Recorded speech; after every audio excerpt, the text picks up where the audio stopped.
नमस्कार दोस्तों, आपका स्वागत है आपके अपने चैनल जिया स्टोरी टेलर में। तो दोस्तों, यदि आपको भूतिया कहानियाँ सुनना अच्छा लगता है तो आप बिल्कुल सही जगह पर आए हो। हमारे चैनल पर आपको भूतों और राक्षसों से लेकर भूतिया घर और श्रापित वस्तुओं आपकी पसंद के अनुसार हर तरह की कहानियाँ हैं। हमारे चैनल पर आपको डरावनी कहानियों का अनूठा संग्रह मिलेगा। हमारी कहानियाँ न केवल आपकी रूह को हिला देंगी बल्कि इस कदर डरा देंगी कि आप अकेले सो नहीं पाएंगे। हमारे चैनल पर रोज एक डरावनी कहानी जोड़ी जाती है जो आपको नए डरावने अनुभवों से रूबरू करवाएगी। तो अगर आप डरावनी कहानियों के शौकीन हैं तो चैनल को सब्सक्राइब कर लीजिए। तो चलो चलते हैं कहानियों की दुनिया में।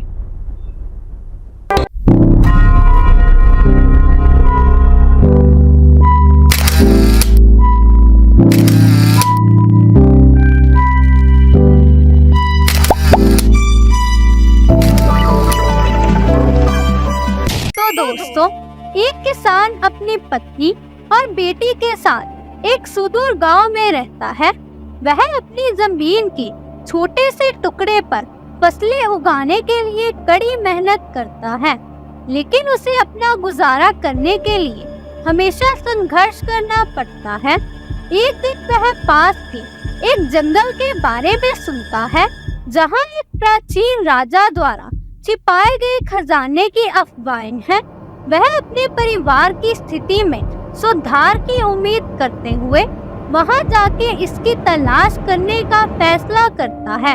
वह जंगल ढूंढता है और उसमें प्रवेश करता है, लेकिन जल्द ही उसे एहसास होता है यह एक तामसिक आत्मा है जो खजाने की रक्षा करती है। वो चमकती आंखों और लंबे लबादे के साथ एक भयानक आकृति के रूप में दिखाई देता है और वह जंगल में किसान का पीछा करता है। किसान भागने की कोशिश करता है, लेकिन वह खो जाता है और घायल हो जाता है। वह अचानक एक गुफा में पहुंच जाता है जहां उसे सोने की एक झलक दिखाई देती है।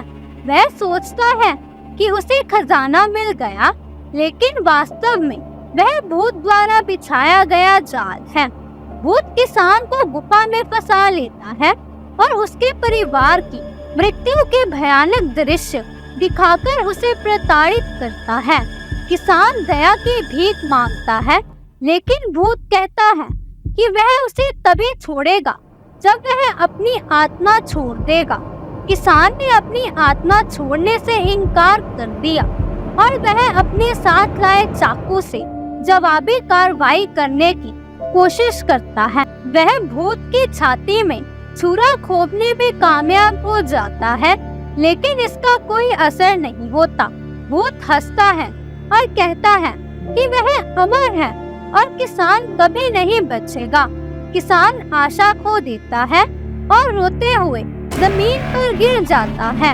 वह गुफा के बाहर से अपनी पत्नी और बेटी को अपना नाम पुकारते हुए सुनता है। वह सोचता है कि वह उसे बचाने आए हैं, लेकिन वास्तव में यह भूत द्वारा बनाया गया एक और भ्रम है।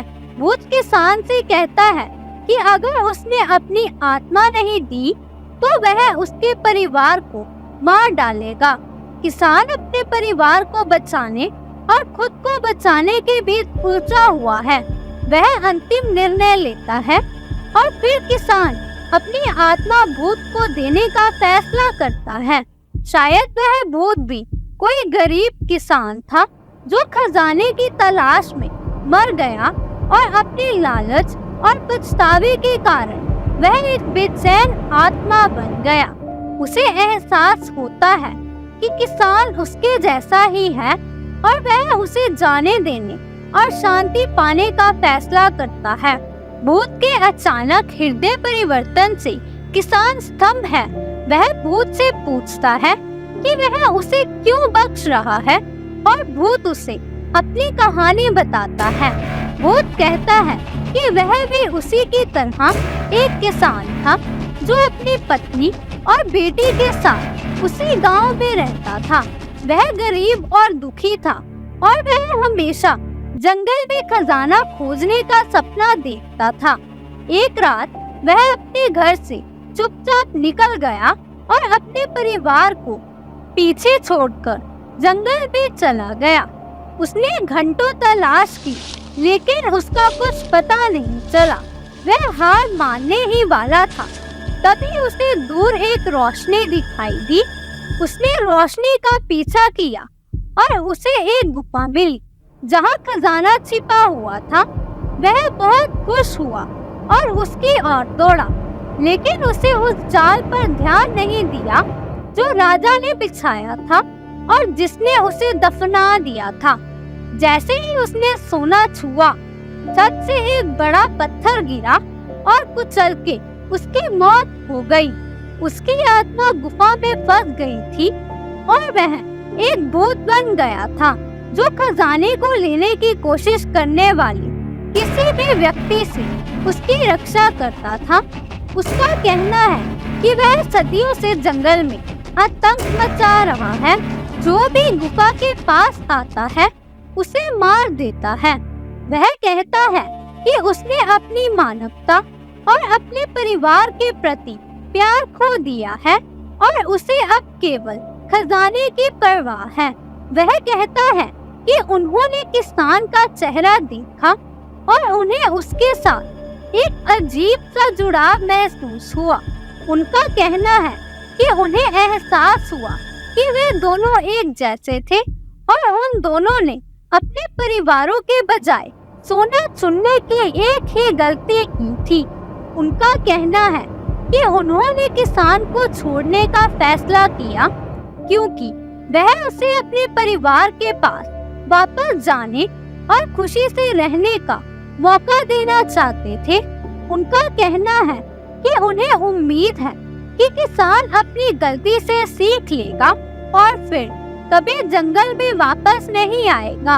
उनका कहना है कि उन्हें यह भी उम्मीद है कि किसान को जाने देने से वह खजाने के प्रति अपने लगाव को दूर कर पाएंगे और मृत्यु में शांति पाएंगे।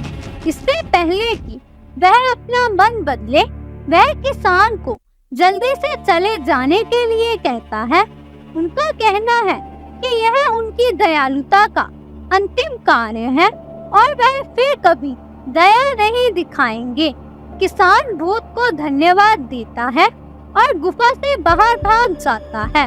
वह अपने गांव वापस जाने का रास्ता ढूंढता है, जहां उसकी पत्नी और बेटा उसका इंतजार कर रहे थे। उन्होंने उसे गले लगाया और उससे पूछा कि वह कहाँ था। वह उन्हें वह सब कुछ बताता है जो घटित हुआ था और वे हैरान और राहत महसूस करते हैं।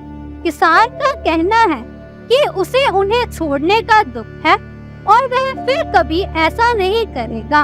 वह कहता है कि उसे अब खजाने की परवाह नहीं है और वह केवल उनके साथ रहना चाहता है। उन्होंने उसे माफ कर दिया और बताया कि वह उससे प्यार करते हैं। किसान को खुशी और कृतज्ञता की लहर महसूस होती है।